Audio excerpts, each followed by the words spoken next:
UP लेखपाल के एक और ज़बरदस्त क्लास लेकर के आए हैं।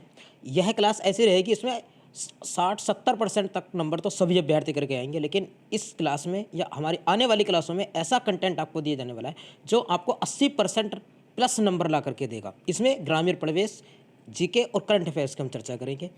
पहला प्रश्न इसका मैंने करंट अफेयर्स में आपको पूर्व पहले करा दिया था। प्रश्न मेरा हो चुका था कि 63वां रमन मैगसेसे पुरस्कार के बारे में डिटेल मैंने दे दी थी, पिछली वीडियो में आपको मिल जाएगी। और 2021 का रमन मैगसेसे पुरस्कार 63वें नंबर का वो दिया गया है। इसमें यह पुरस्कार वैसे तो 6 व्यक्ति को दिया जाता है, लेकिन आपसे 6 के 6 व्यक्ति नहीं पूछेगा। इसमें एक बार महिला ऐसी, एकमात्र महिला ऐसी नहीं है जिस महिला को ये पुरस्कार दिया गया है, वह है बांग्लादेश की डॉक्टर फिरदौसी कादरी, वैक्सीन वैज्ञानिक हैं। इसके साथ साथ पाकिस्तान के मोहम्मद अमजद साकिब को भी ये पुरस्कार दिया गया है। एशिया का नोबेल पुरस्कार इस पुरस्कार को कहते हैं। जिस प्रकार से नोबेल पुरस्कार 6 क्षेत्रों में दिया जाता है, यह पुरस्कार भी 6 क्षेत्रों में प्रदान किया जाता है। इसका छठा क्षेत्र 2009 ईस्वी से जोड़ा गया था। तो ये मैंने पिछली वीडियो में कवर कर लिया था। आज के प्रश्नों को हम कवर करते हैं जरा। कुफरी चंद्रमुखी किसकी किस्म है? कुफरी चंद्रमुखी आलू की किस्म है। ये पिछले किसी यूपिटर प्लस के एग्जाम में पूछा हुआ प्रश्न है। इसके अतिरिक्त मैंने और तैयार किए हैं कि कौन सी फसल किसकी फसल है। जैसे लिखा है कि कंचन आंवले की किस्म है। आंवले का उत्पादन उत्तर प्रदेश में सबसे ज्यादा प्रतापगढ़ में होता है। आंवले में विटामिन सी पाया जाता है और आंवला सक्सेनिक अम्ल से परिपूर्ण होता है। काला नमक का उत्पादन गोरखपुर वाले क्षेत्र या सिद्धार्थ नगर में इसका उत्पादन होता है। सबसे ज़्यादा तो सिद्धार्थ नगर में होता है। ये भी एग्जाम में बना हुआ है। काला नमक का उत्पादन सबसे ज़्यादा, काला नमक क्या, चावल की प्रजाति है, इसका उत्पादन सबसे ज़्यादा कहाँ होता है? सिद्धार्थ नगर में। ये गोरखपुर लिखा हुआ, सिद्धार्थ नगर याद रखना है, उसका क्षेत्र होगा थोड़ा। लेकिन इसके अतिरिक्त दो धान की और प्रजातियाँ हैं, वह है गोविंद, जया, साकेत और कावेरी। एक इंपॉर्टेंट धान की प्रजाति आपको याद रखनी है, गोल्डन। पूछता है एग्जामिनर की धान की कौन सी प्रजाति है जिस प्रजाति में विटामिन ए पाया जाता है? गोल्डन धान की प्रजाति में विटामिन ए पाया जाता है। नेक्स्ट आगे मैकोरानी, कल्याण सोना और सोनालिका, ये गेहूं की प्रजातियां हैं। एक बार ध्यान से सुनिए, मैकोरानी पर प्रश्न बन चुका है। मैकोरानी पर प्रश्न बना है कि गेहूं की कौन सी प्रजाति असिंचित प्रजाति है? असिंचित प्रजाति है, आंसर आएगा मैकोरानी। इसके अतिरिक्त कल्याण सोना, सोनालिका, ये सारी प्रजातियां हैं गेहूं की। गेहूं रवि की फसल है। और आपको याद रखना है कि 2000 जो अब इस बार का जो 22 का और 23 का गेहूं का मूल्य निर्धारित किया गया है, वो निर्धारित किया गया 2015 रुपये। आपको याद रख के जाना है, पक्के इस पर प्रश्न पूछे जाने के चांस रहेंगे। नेक्स्ट प्रकाश मटर की प्रजाति है। मटर पर एक प्रश्न और एग्जामिनर का पूछा हुआ है कि मटर की पत्ता विहीन प्रजाति कौन सी है? आंसर है अपर्णा। याद रखिए, अपर्णा जो शब्द है, अपर्णा का अर्थ होता है जिसके पत्ते ना हो। मटर की पत्ता विहीन प्रजाति अपर्णा है। आगे लिखा है मालवीय चमत्कार, ये अरहर की प्रजाति है। पूसा रसराज पूछा जा चुका है पिछले एग्जाम में, ये खरबूजे की प्रजाति है। और कौशल मूंगफली की प्रजाति है। मूंगफली उत्पादन में भारत का सबसे अग्रणी राज्य गुजरात राज्य है। और मूंगफली में लगने वाले जो रोग हैं वो टिक्का नामक रोग है, जो जस्ते की कमी के कारण लगता है। और एक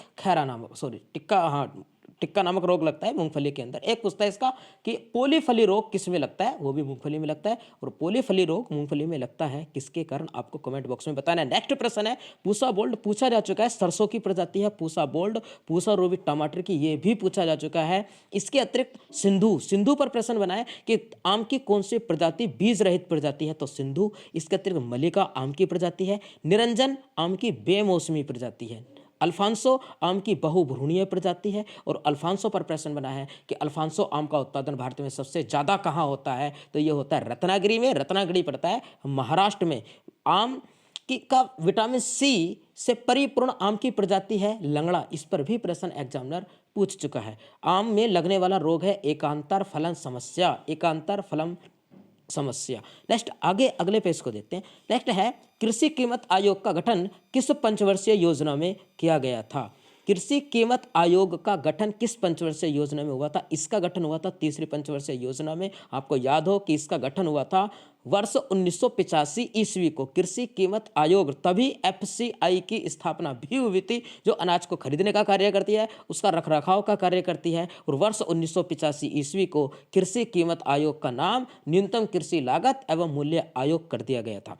इसका गठन हुआ तीसरी पंचवर्षीय योजना के अंतर्गत। इसके अतिरिक्त और जो प्रश्न आपसे पूछने का कार्य करता है कि हरित क्रांति योजना अवकाश के समय में आई थी। योजना अवकाश 1966 से 1969 की अवधि को योजना अवकाश के नाम से जाना जाता है। अब ध्यान रखना है, हरित क्रांति जो लागू हुई वो हुई थी योजना अवकाश के समय में, और हरित क्रांति जो आई वो आई थी 1960 ईस्वी को। दूसरी हरित क्रांति वर्ष 1983 ईस्वी को आई। हरित क्रांति का सबसे ज्यादा प्रभाव गेहूं और चावल पर पड़ा। स्थान पूछेगा कि कहां सबसे ज्यादा हरित क्रांति का प्रभाव पड़ा, तो आंसर आप लगा देंगे अपना, पश्चिमी उत्तर प्रदेश में सबसे ज्यादा हरित क्रांति का प्रभाव पड़ा था।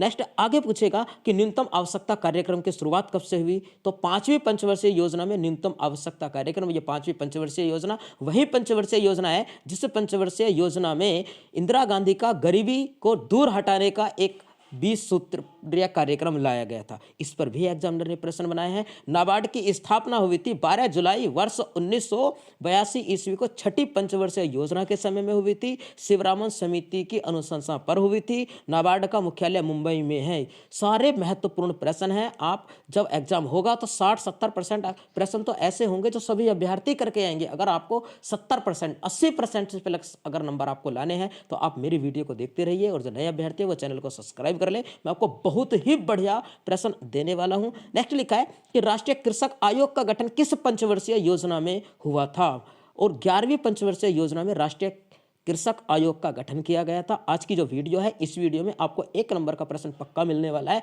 नेक्स्ट आगे है जो हमारा न्यूनतम कृषि लागत एवं मूल्य आयोग है, जिसकी शुरू में हमने चर्चा की है, वो इस पर यूपी वीडियो में प्रश्न बना था कि इस बार कितनी फसलों पर, तो उस बार 22 फसलों पर इसने अपना मूल्य जारी किया था। लेकिन याद रखना है कितनी फसलों पर करता है, तो 24 फसलों पर अपना मूल्य जारी करता है। वर्ष में 2 बार करता है, एक बार रबी के लिए करता है, एक बार खरीफ के लिए करता है। आप विचार करिएगा कि रबी की जो फसलें हैं जैसे गेहूं है, चना है, सरसों है, ये सरकार खरीदती है तो मूल्य निर्धारित करती है। जो खरीफ की फसलें हैं जैसे धान, सरकार खरीदती है, मूल्य निर्धारित करती है। जायद की फसलें ककड़ी, खरबूज, तरबूज सरकार नहीं खरीदती है, इसलिए इसके मूल्य को निर्धारित नहीं करती है। इसका मूल्य मार्केट में निर्धारित होता है। नेक्स्ट, इसकी स्थापना 1965 ईस्वी को 1 जनवरी को हुई। ये मैंने सारी बातें बता दी हैं आपको। और आगे जो गन्ने का मूल्य, इसको आपको बहुत अच्छे से याद रख के जाना है कि गन्ने का मूल्य न्यूनतम कृषि लागत मूल्य आयोग जारी नहीं करता है। इसके मूल्य को निर्धारित करता है आर्थिक मामलों का मंत्रिमंडल।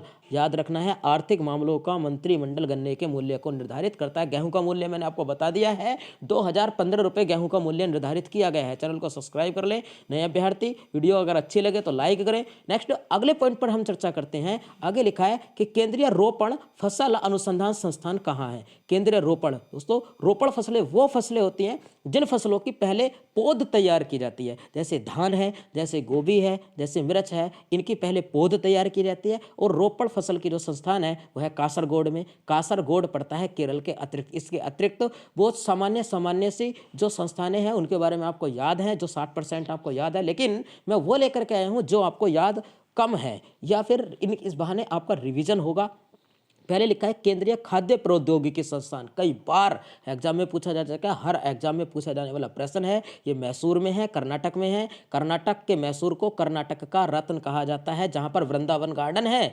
कपास अनुसंधान संस्थान है नागपुर के अंदर। कपास अनुसंधान संस्थान नागपुर में है। कपास काली मिट्टी में उगाया जाता है। कपास के रेशे की लंबाई 5 से 6 mm होती है, इसमें आपको याद रखना। नेक्स्ट आगे लिखा है कि केंद्रीय कृषि अभियांत्रिकी संस्थान भोपाल में है। केंद्रीय वन प्रबंधन संस्थान भी कहाँ है? भोपाल में। केंद्रीय कृषि अभियांत्रिकी और केंद्रीय वन प्रबंधन संस्थान दोनों कहाँ है? भोपाल। राजा भोज ने यहाँ बसाया भोपाल को, मध्य प्रदेश के अंदर पड़ता है भोपाल। नेक्स्ट आगे लिखा है जल प्रबंधन अनुसंधान संस्थान झांसी। आपको झांसी सुनते ही एक प्रश्न और आपको याद आया होगा कि उत्तर प्रदेश में घास एवं चारा संस्थान कहाँ स्थित है। यूपीपी 2018 में प्रश्न पूछा जा चुका है। नेक्स्ट भारतीय कृषि अनुसंधान परिषद। यह भारतीय कृषि अनुसंधान परिषद की स्थापना शुरू में तो हुई थी बिहार में, बिहार के पूसा नामक स्थान पर हुई थी 1905 ईस्वी में, लेकिन उस संस्थान का स्थापित कर दिया गया है अब नई दिल्ली में। यहाँ एक कंफ्यूज आपका दूर कर दे। एग्जामिनर अगर आप आज भी आपसे पूछता है कि पूसा कृषि विश्वविद्यालय कहाँ है, तो आंसर आज भी आप लगाएंगे बिहार में है। पूसा कृषि विश्वविद्यालय बिहार में ही है, लेकिन जबकि संस्थान कहाँ आ गई है? नई दिल्ली में। नेक्स्ट भारतीय तिलहन अनुसंधान संस्थान हैदराबाद में है। अब कुछ अभ्यर्थी कहेंगे कि तिल अनुसंधान संस्थान तो भरतपुर राजस्थान में। आप ध्यान दीजिए, थोड़ा गलती कर रहे हैं। राजस्थान के भरतपुर में तो सरसों अनुसंधान संस्थान है, ये लिखा है भारतीय तिलहन अनुसंधान संस्थान हैदराबाद में, केंद्रीय मत्स्य विकास बोर्ड संस्थान भी हैदराबाद में, ग्रामीण विकास संस्थान हैदराबाद में स्थित है। नेक्स्ट, राष्ट्रीय सोयाबीन अनुसंधान संस्थान इंदौर में है, मध्य प्रदेश में। रानी अहिल्याबाई के द्वारा इस इंदौर को बसाया गया और आपको याद रखना है कि अहिल्याबाई अंतरराष्ट्रीय हवाई अड्डा भी इंदौर मध्य प्रदेश में स्थित है। नेक्स्ट आगे बढ़े अगले प्रश्न पॉइंट पर। नेक्स्ट आगे है कि केंद्रीय तंबाकू अनुसंधान केंद्र राजमुंद्री में है, राजमुंद्री आंध्र प्रदेश में है और आंध्र प्रदेश ही सबसे ज्यादा तंबाकू का उत्पादन करता है। भारत में तंबाकू की पहचान जहांगीर ने कराई थी। भारत में तंबाकू की पहचान कराने वाला मुगल शासक कौन था? जहांगीर। सारे प्रश्न आपको बेहतरीन मिलने वाले हैं। केंद्रीय लीची अनुसंधान संस्थान मुजफ्फरपुर में है, मुजफ्फरपुर पड़ता है बिहार के अंदर। लीची संस्थान मुजफ्फरपुर, मुजफ्फरपुर कहाँ है? बिहार में। लीची का खाने योग्य भाग एग्जामिनर पूछता है, एरेल भाग लीची का खाया जाता है। राष्ट्रीय वनस्पति अनुसंधान संस्थान लखनऊ, राष्ट्रीय वनस्पति अनुसंधान संस्थान लखनऊ इसलिए याद रखना है क्योंकि राष्ट्रीय है और उत्तर प्रदेश में है, लेखपाल उत्तर प्रदेश का एग्जाम होगा और कृषि से संबंधित ये संस्थान है। आपको बिल्कुल एग्जाम में जब बैठे हुए हो तो सारे जो पॉइंट मैंने आपको बताए हैं बिल्कुल आपको रटे हुए होने चाहिए। कम समय में ज़्यादा और ज़्यादा अंक आपको लेकर के आने, 80% प्लस आप अंक लेकर के आएंगे, तभी आप समझिए कि आपका सिलेक्शन होने वाला है। नेक्स्ट आगे है राष्ट्रीय केला अनुसंधान केंद्र कहाँ स्थित है? राष्ट्रीय केला अनुसंधान संस्थान है त्रिची के अंदर और त्रिची पड़ता है तमिलनाडु में। आप केले के 2 रोग आपको बता रहे हैं। पनामा नामक रोग केले में लगता है। इसके अतिरिक्त यूपी टैट वालों से पूछा जा चुका है कि बिंच टॉप नामक बीमारी किस में लगती है? बिंच टॉप नामक रोग भी लगता है केले के अंदर। भारतीय मसाला अनुसंधान संस्थान कासरगोड में है, केरल में। केरल को ही मसालों की नगरी कहा जाता है, ये आपको अच्छे से याद रहेगा। भारतीय सब्जी अनुसंधान संस्थान वाराणसी में। मुझे पता है कि आपको ये प्रश्न याद होगा, लेकिन मैं यहाँ ये बता दूं कि इस प्रश्न के आने के चांस सबसे ज़्यादा रहेंगे क्योंकि ये भारतीय है और उत्तर प्रदेश में है। उत्तर प्रदेश का एग्जाम आप देने जा रहे हैं। लाख अनुसंधान संस्थान ये झारखंड में है, रांची में। लाख के कीट का नाम होता है बोम्बिक्स मोराई। लाख वही जिससे चूड़ियाँ बनाई जाती हैं, जिससे खिलौने बनाए जाते हैं। भारतीय मक्का अनुसंधान संस्थान लुधियाना में पाया जाता है। अभी पिछले संडे को एक एग्जाम हुआ है यूपी टेट का, उसमें प्रश्न पूछा गया है कि मक्का में कौन सी प्रोटीन पाई जाती है? तो मक्का में जीन नामक प्रोटीन पाई जाती है। जीन नामक प्रोटीन मक्का में पाई जाती है। एल्ब्यूमिन नामक प्रोटीन पाई जाती है। एल्ब्यूमिन प्रोटीन पाई जाती है अंडे के अंदर एल्ब्यूमिन प्रोटीन। कांचियोलिन प्रोटीन पाई जाती है मोती के अंदर। मोती में कांचियोलिन प्रोटीन पाई जाती है। गेहूं में पाई जाती है, गेहूं में ग्लूटीन नामक प्रोटीन। और दालों में पाई जाती है, दालों में लेग्यूमिन नाम की प्रोटीन दालों के अंदर पाई जाती है। नेक्स्ट, भारतीय मृदा विज्ञान संस्थान भोपाल में है। तो आपको लग रहा होगा कि हाँ, एक ही वीडियो दम रखती है आपको एग्जाम में क्वालिफाई कराने का। अगर अभी भी आपको वीडियो लगे कि लाइक नहीं किया है तो आप इस वीडियो को अभी लाइक कर दें और आप इस वीडियो को अपने जो सहयोगी हैं उनको और जो मित्र हैं उनको ये वीडियो सेंड कर दें ज़रा। नेक्स्ट आगे थोड़ा सा मैंने एक मैप तैयार किया है। इस मैप से हमें पता ये चलता है कि कौन सी मिट्टी भारत के किस क्षेत्र में ज़्यादा पाई जाती है। वैसे तो भारत में सबसे ज़्यादा पाई जाने वाली जो मिट्टी वो जलोढ़ मिट्टी है। जलोढ़ मिट्टी भारत के लगभग 29% भाग पर पाई जाती है और जलोढ़ मिट्टी को भारत में सबसे ज़्यादा उपजाऊ मिट्टी माना जाता है। जलोढ़ मिट्टी के लिए जो उपयोगी फसलें हैं वो हम आगे चर्चा करने वाले हैं। जैसे पिछले दिनों एग्जाम का बना हुआ प्रश्न है कि गन्ने के लिए उपयुक्त मिट्टी कौन सी है? तो ऑप्शन में दिया हुआ था चिकनी और दोमट मिट्टी। ये मैं ऐसे ही नहीं कर रहा हूँ, आप अगर टेस्ट पेपर लगाते हैं तो आपके सामने कई बार ये प्रश्न आता होगा। मैं आपको बता दूं कि चिकनी या दोमट मिट्टी जलोढ़ मिट्टी को ही कहा जाता है। जबकि काली मिट्टी में उगने वाली फसलें हैं कपास, ज्वार और बाजरा। जलोढ़ मिट्टी में अन्य उगने वाली फसलें आलू, धान, गेहूँ, मक्का, दलहन और तिलहन ये फसलें उगती हैं। लेटराइट मिट्टी में चाय, कपास, कॉफी। लेटराइट भारत के तमिलनाडु में पाई जाती है, केरल वाले क्षेत्र में, कर्नाटक वाले क्षेत्र में लेटराइट मिट्टी पाई जाती है। सॉरी, तमिलनाडु को हटा देंगे। तमिलनाडु में थोड़े से कुछ नीचे वाले क्षेत्र में जहाँ लौटते मानसून से वर्षा होती है उसी में पाई जाती है। अगर और दूसरे क्षेत्र में देखें तो उधर पाई जाती है असम वाले क्षेत्र में, जो भारत के पूर्वोत्तर वाले राज्य हैं, 7 सिस्टर्स वाले राज्य। यही है कि असम का जो दार्जिलिंग वाला क्षेत्र है वहाँ चाय का उत्पादन होता है। लेटराइट मिट्टी का होता है निर्माण निछालन की क्रिया के द्वारा। जहाँ वर्षा होती है चट्टानें टूटती हैं, चट्टानें टूट करके वो बारीक बारीक जब हो जाती है, इस प्रकार से लेटराइट मिट्टी का निर्माण होता है। तो भारत के पश्चिमी घाट में सबसे ज़्यादा वर्षा होती है, इधर और उधर पूर्वोत्तर क्षेत्र में वर्षा होती है। यही कारण है कि भारत में सबसे ज़्यादा जैव विविधता पश्चिमी घाट में पाई जाती है और दूसरे नंबर पर जैव विविधता सबसे ज़्यादा उधर हिमालय में पाई जाती है, पूर्वी हिमालय में। याद रखना है, ऑप्शन देगा आपको लगेगा कि भारत में दूसरे नंबर सबसे ज़्यादा जैव विविधता पाई जाता है पूर्वी घाट में। नहीं, पूर्वी घाट नहीं है आंसर, आंसर है पूर्वी हिमालय में पाई जाती है। उसके ऊपर पूर्वी घाट में तो वर्षा होती नहीं है, लौटते मानसून के द्वारा वहाँ वर्षा होती है थोड़े क्षेत्रों में। अगले पॉइंट पर पहुँचते हैं। नेक्स्ट है, कुछ योजनाएं मैंने बहुत अच्छी अच्छी सजाई हैं आपके लिए। प्रधानमंत्री किसान सम्मान निधि योजना। प्रधानमंत्री किसान सम्मान निधि योजना की शुरुआत यानी घोषणा जो कर दी गई थी, वो कर दी गई थी 2018 में। भले इसकी पहली किस्त फरवरी 2019 में प्राप्त हुई और अब तक 10 किस्तें इसकी दी जा चुकी हैं। ये क्या योजना है? ये योजना है कि किसानों को उनकी फसल बोने के लिए एक साल में 6,000 रुपये दिए जाते हैं और वो 3 बार में दिए जाते हैं, यानी कि 2,000 रुपये की एक किस्त प्रदान की जाती है किसान सम्मान निधि योजना के अंतर्गत। नेक्स्ट अगली योजना है हमारी प्रधानमंत्री फसल बीमा योजना। जिस प्रकार से व्यक्ति के साथ दुर्घटना हो सकती है, उसकी मृत्यु हो सकती है, तो किसान भारत में कृषि को कहा जाता है मानसून का जुआ।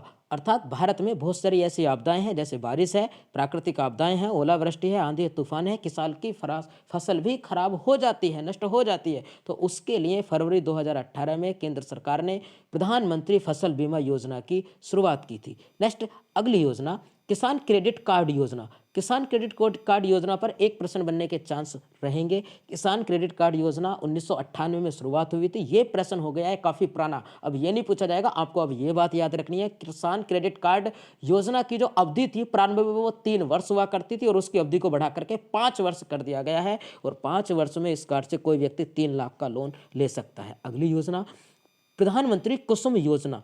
प्रधानमंत्री कुसुम योजना की शुरुआत 2021 से हुई और ये योजना है कि इसके अंतर्गत किसानों को सोलर पंप प्रदान किए जाएंगे। सरकार का उद्देश्य है कि भारत में 3 करोड़ जो डीजल या पेट्रोल के इंजन हैं जो सिंचाई के उपयोग में लाए जाते हैं, उनको हटाया जाए और उनके स्थान पर किसानों को निजी सोलर पंप प्रदान किया जाए। इसमें 60% केंद्र की सरकार इसमें सहयोग देगी और 10% किसान अपनी जेब से। वैसे तो 40% करना है, लेकिन 30% का ब्याज इसके लिए कोई क्षेत्रीय ग्रामीण बैंक प्रदान कर सकती है। यानी 60% केंद्र सरकार, 30% का आप लोन ले सकते हैं और 10% अपने पास से करके किसान अपना निजी सोलर पैनल स्थापित करवा सकता है। ये एक बेहतरीन योजना है और यह योजना भारत में एक पायलट योजना का शुरुआत है। पायलट योजना पर मैं वीडियो लेकर के आऊँगा और मैं आज वादा करता हूँ कि एक पायलट योजना पर आपसे प्रश्न बनेगा। आगे नेक्स्ट अगला है मृदा स्वास्थ्य कार्ड योजना। मृदा स्वास्थ्य कार्ड योजना क्या है कि भारत कृषि से यानी मिट्टी से ज़्यादा फसल उगाने के चक्कर में, ज़्यादा अनाज उगाने के चक्कर में मिट्टी के अंदर रासायनों का प्रयोग यानी उर्वरकों का प्रयोग दनादन करता जाता है, जिसके कारण मिट्टी की जो उर्वर क्षमता है वो घट जाती है। जिस प्रकार से पानी दूषित हो जाता है, मिट्टी भी खराब हो जाती है। तो किसानों को मिट्टी की जांच के लिए केंद्र सरकार ने मृदा स्वास्थ्य कार्ड योजना की शुरुआत की। 19 फरवरी 2015 को राजस्थान के गंगानगर के सूरतगढ़ नामक स्थान से इस योजना को शुरू किया गया। आपको इस योजना की टैगलाइन याद रख के जानी है। इस योजना की थीम है स्वस्थ धरा खेत हरा। मृदा स्वास्थ्य कार्ड योजना 19 फरवरी 2015, जिला याद रखना है राजस्थान गंगानगर। केंद्र की योजना है, याद रखना है केंद्र की है, लेकिन कहाँ से शुरुआत की गई? राजस्थान से। आप ये ना समझ लें कि ये राजस्थान की है, नहीं, केंद्र की योजना है। केंद्र की योजना ही को ही मैंने इसमें समेकित किया है। नेक्स्ट योजना है भारतीय, अगली योजना नहीं है, योजना फिनिश, आगे पढ़ते हैं कि भारतीय पशु कल्याण बोर्ड।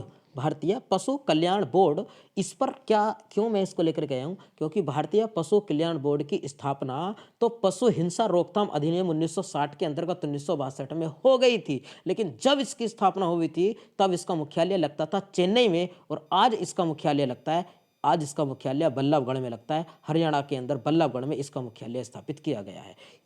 भारतीय पशु कल्याण बोर्ड की बात हुई है 1960। स्थापना को छोड़िए आप, इसका फिलहाल मुख्यालय रहता है। क्यों कि एग्जाम में प्रश्न पूछता है कि जिस प्रकार से आलू अनुसंधान संस्थान वर्तमान में शिमला में स्थित है, पहले कहाँ था? तो पटना में पहले लगता था। पटना से शिमला में स्थापित किया गया है, उसी प्रकार से ये चेन्नई से बल्लभगढ़ में स्थापित किया गया है हरियाणा में। नेक्स्ट इसके अतिरिक्त और मैंने कुछ योजनाओं को सजाए और कुछ संस्थानें हैं जो मैंने तैयार की हैं आपके लिए। भारतीय पशु चिकित्सा अनुसंधान संस्थान इज्जतनगर में है, बरेली में है। आपको पता है कितना इंपॉर्टेंट है, आसान है, लेकिन मैंने लिख दिया है ताकि आपके एग्जाम में आने के 80-90% चांसेस के रहेंगे। राष्ट्रीय मत्स्य विकास बोर्ड, ये हैदराबाद में, पिछले अभी मैंने इसका चर्चा की है। नेक्स्ट, केंद्रीय पक्षी अनुसंधान संस्थान, ये बरेली में है, लोवर 2 में पूछा जा चुका है इस पर। केंद्रीय भेड़ एवं ऊन अनुसंधान संस्थान, केंद्रीय भेड़ एवं ऊन अनुसंधान संस्थान, यह है राजस्थान में। राजस्थान का एक है अंबिकानगर, अंबिकानगर में ये संस्थान है। डॉल्फिन अनुसंधान केंद्र पटना में स्थापित किया गया है। बाकी आसान वाले लिख दिए हैं थोड़ी सी, ताकि आपका एक बार रिवीजन हो जाए। मुर्गी संस्थान बेंगलोर में है। मधुमक्खी संस्थान ये पुणे है, ये पूछे लिखा है, मिस प्रिंटिंग है, कोई नहीं, पुणे में स्थित है। बकरी अनुसंधान संस्थान मथुरा में, उत्तर प्रदेश में। भैंस हिसार में है। और ऊंट अनुसंधान संस्थान ये बीकानेर में है, बीकानेर पड़ता हरियाणा में है। नेक्स्ट, इसके अतिरिक्त आगे और संस्थान देखते हैं। आगे कुछ पॉइंट है कि विश्वविद्यालय अनुदान आयोग यूजीसी की बात कर रहे हैं। भारत में सबसे पहले इसका सुझाव लॉर्ड कर्जन ने दिया था। ये वही लॉर्ड कर्जन जिस लॉर्ड कर्जन ने बंगाल का विभाजन किया था 16 अक्टूबर 1985 को, जो 16 अक्टूबर 1905 ईस्वी को जो प्रभावी हो गया था, वही लॉर्ड कर्जन, उसने सुझाव दिया था। लेकिन भारत जब गणतंत्र बना तब 1956 ईस्वी को विश्वविद्यालय अनुदान आयोग का गठन किया गया। इसका मुख्यालय नई दिल्ली में है। इंपॉर्टेंट फैक्ट यह है कि इसका गठन किस समिति की सिफारिश पर किया गया था? सर्वपल्ली राधाकृष्णन, सर्वपल्ली राधाकृष्णन के अध्यक्षता में एक समिति का गठन किया गया। उस समिति की सिफारिश पर भारत में विश्वविद्यालय अनुदान आयोग का गठन किया गया। यही आयोग है जो भारत में नेट की परीक्षा लेता है। यही आयोग है जो भारत में विश्वविद्यालयों को मान्यता प्रदान करता है। नेक्स्ट है, ये एग्जाम, ये प्रश्न ऐसा है कि ये कोई नहीं कह सकता कि हाँ ये प्रश्न एग्जाम में नहीं बनेगा।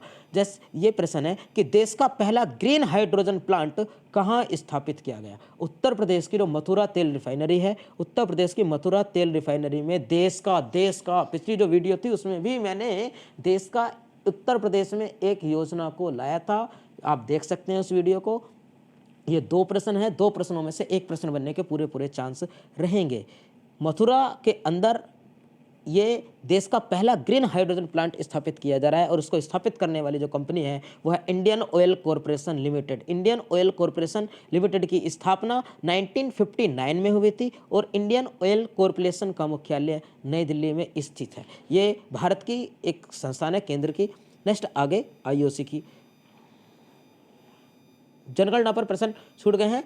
इस चैनल को सब्सक्राइब कर लें। वीडियो अगर अच्छा लगे आपको तो लाइक कर लें। कुछ क्वेश्चन और छूट गए हैं, उसके साथ में और कुछ क्वेश्चनों को जोड़ करके तैयार करके ला रहा हूँ नेक्स्ट वीडियो में। आगे मिलते हैं आपको अगली वीडियो में।